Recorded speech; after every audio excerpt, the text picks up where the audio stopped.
afternoon, everybody. Yes, on the 1st of April, a suitable date, I think, I start a walk from John O'Groats to Land's End. If I succeed, I shall be entered in the Guinness Book of Records as the oldest male to have done it. And since I planned to do it, it coincided with the association's 20th anniversary. It seemed a splendid idea to combine the two, and I'm delighted to do that and to be here today. So first of all, I'll just say a little bit about the walk. There's no set walk from to do joggle or the jog. Joggle, by the way, is a rather jolly acronym for John O'Groats to Land's End, and the jog is the less jolly and slightly doomstruck acronym, I think, from Land's End to John O'Groats. Anyway, I'm doing joggle, and John, as you will be finding out, is doing the jog on a recumbent bicycle. Yes, dynamic. Dynamic is, well, an aspiration. So there's no particular route to do this walk. By the way, I should just say as background, I'm 76. I was diagnosed with CLL 17 years ago, and I've been on ibrutinib for the last 4 years. As far as I know, I have no side effects from that. It's suited me very well. It's got all my bloods pretty well back to where they used to be. It's a miracle drug.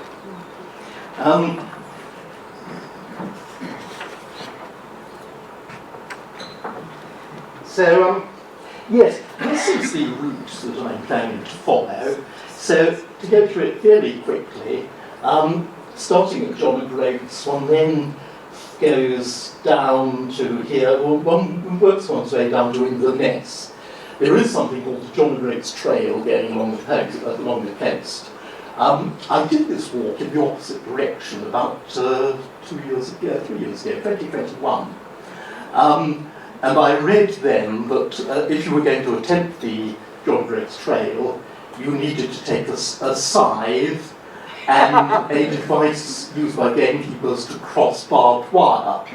What they didn't also say was that you needed running shoes to get away from aggressive cows on their way to feed, I think, the international meat market. But luckily, luckily I think cows did meet the meat market. Amazingly, I didn't. But, so I'm going to avoid the John O'Groats Trail there, and for some of this I'll be walking, I'm afraid, along the A9. As far as possible on this route, on this home trek, I'm trying to stay off-road and do it on footpaths, ways, etc. One gets to Inverness and then takes the Great Glen Way here, which is a beautiful walk past Loch Ness to Fort William, and then the West Highland Way down to Glasgow. From Glasgow to Carlisle, it's mixed feelings about it. It's a former Roman road, so it's straight as die, so it's wonderful for walking. But the Roman road became an A road, the A road then became a motorway, the A road is now a cycleway. So I find the only way you can go with that is put on headphones, listen to podcasts, when you get weary, play military music, and finally you arrive in Carlisle, which is delightful. I then worked my way through the Lake District, and after I don't know where it is, wasn't I? And after reaching Kendal at the edge of the Lake District, from then on there are pretty well canals and rivers all the way down to Bristol. So I'm following those. I like walking along canals and rivers because you don't get lost when you don't get lost. And then work my way west, past Dartmoor, past Bodmin Moor. Cornwall's a bit of a problem because although they've got quite a lot of trails, it's either the coastal path, but that's very up and down. As some of you may know, for a time you're walking on sand. It's just not, it's wonderful if you want a day out. It's not so good if you're trying to reach a destination. But, and then Penzance. One of the joys of doing this in conjunction with CLL support is that they put out details in their bulletins, and I've been contacted by a lady who is deeply involved with the, I think it's called the Southwest, well anyway, they run footpaths in Cornwall. and she's going to help me find a suitable footpath going east-west. They've got footpaths and trails here, but they all go north-south apart from the coastal route. So anyway, that's the plan. I hope to do that in about 90 to 100 days. The distance is round about 1,100 miles. People ask how far you walk in a day. Well, it depends largely on accommodation. I try to walk 15 miles a day. If you walk less than 10 miles, you don't feel you've done anything. If you walk more than 20, you're exhausted the following day. So 15 is a good target to aim at. And I do take quite a lot of rest days. So it's certainly not, I think you do it without rest days, you'll just be exhausted after a short time. As it is, it's very exhilarating, I find. Now, the Guinness people,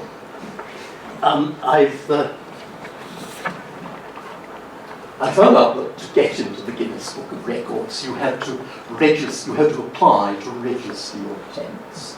So I've done that. It takes a long time, and they've accepted the registration. Now the current record for men is held by a man who was 76 years and 5 months old when he finished the walk. The record is gauged by your age when you finish the walk, which I find so a bit reassuring. It's a real incentive to amble, isn't it? So there's no time element in this one, it's not being timed. He was 76, 5 years, 5 months when he finished the walk. I shall be 76 years, 7 months when I start it. So, assuming I finish the walk, I'm guaranteed a place in the Guinness Book of Records, provided, and the young relative has pointed this out to me, provided that no one even older than me pips me to the post. So, I'm quite on tenterhooks about this, and the same young relative has helpfully supplied me with something from ChatGPT describing how to set up a tripwire. So we will see what happens. You may be interested to know about the youngest woman to hold the record. She was only 60 when she did it, which at first sight doesn't sound hugely impressive until you find that she ran it in 20 days. Wow. So I'm not planning to emulate that, nor am I planning to emulate the record of a Rory Clegg, who in 2018 swam the journey in 61 days. So, but hopefully we'll get into this book. Now, I've asked myself why I'm doing this. I think I'm okay for time, aren't I? I've asked myself why I'm doing this. As I say, I did it in 2021. That was really a reaction to the ending of lockdown. We'd all been locked up. Suddenly, things were opening up, hotels were opening. I'd wondered whether to go away because I'd enjoyed walking abroad, but it wasn't clear how you could travel. And I suddenly realised there's this iconic walk on our doorstep. So I did it.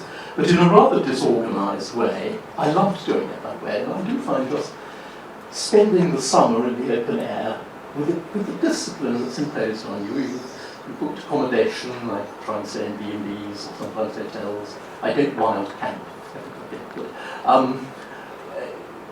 It imposes a discipline on you to get up, to reach a destination. It's very exhilarating. But coming in the other direction, I met at Stoke-on-Trent a lady called Fiona, who was walking in, as I say, she was walking joggle, I was doing YouTube at the time. And she had done such a much more intelligent route than I had planned. And I thought, well, why don't I do that?